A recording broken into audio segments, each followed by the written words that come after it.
एक शहर में बहुत ही ज्ञानी प्रतापी साधु महाराज आए हुए थे। बहुत से दीन दुखी परेशान लोग उनके पास उनकी कृपा दृष्टि पाने के लिए आने लगे। ऐसा ही एक दीन दुखी गरीब आदमी उनके पास आया और साधु महाराज से बोला, महाराज मैं बहुत ज्यादा गरीब हूँ, मेरे ऊपर कर्जा भी है, मैं बहुत ही परेशान हूँ, मुझ पर कुछ उपकार करें। साधु महाराज ने उसको एक चमकीला नीले रंग का पत्थर दिया और कहा कि यह कीमती पत्थर है, जाओ जितनी कीमत लगवा सको लगवा लो। वो आदमी वहाँ से चला गया और उसे बेचने के इरादे से अपने जान पहचान वाले एक फल विक्रेता के पास गया और उस पत्थर को दिखाकर उसकी कीमत जाननी चाहिए। फल विक्रेता बोला, मुझे लगता है ये नीला शीशा है, महात्मा ने तुम्हें ऐसे ही दे दिया होगा। हाँ, यह सुंदर और चमकदार दिखता है, तुम मुझे दे दो, इसके मैं तुम्हें 1000 रुपए दे दूंगा। वो आदमी निराश होकर अपने एक अन्य जान पहचान वाले के पास गया जो एक बर्तनों का व्यापारी था। उनसे उस व्यापारी को भी वो पत्थर दिखाया और उसे बेचने के लिए उसकी कीमत जाननी चाहिए।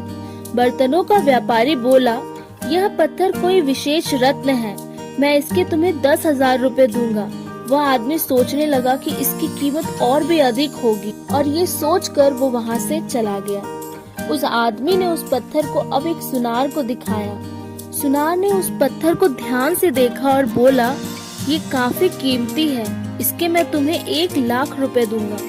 वो आदमी अब समझ गया था कि यह बहुत अमूल्य है। उसने सोचा, क्यों न मैं इसे हीरे के व्यापारी को दिखाऊं। यह सोच वो शहर के सबसे बड़े हीरे के व्यापारी के पास गया। उस हीरे के व्यापारी ने जब वो पत्थर देखा तो देखता ही रह गया। चौंकने वाला भाव उसके चेहरे पर दिखने लगा। उसने उस पत्थर को माथे से लगाया और पूछा, तुम यह कहाँ से लाए हो? यह तो बहुत ही अमूल्य है, यदि मैं अपनी पूरी संपत्ति भी बेच दूं तो भी इसकी कीमत नहीं चुका सकता। तो इस कहानी से हमें क्या सीख मिलती है? हमें अपने आप को कभी भी किसी से कम नहीं आंकना है। हम अपने आप को कैसे आंकते हैं? क्या हम वो हैं जो राय दूसरे हमारे बारे में बनाते हैं? आपकी लाइफ अमूल्य है, आपके जीवन का कोई मोल नहीं लगा सकता। आप वो कर सकते हैं जो आप अपने बारे में सोचते हैं। कभी भी दूसरों के नेगेटिव कमेंट से अपने आप को कम मत आंकिए।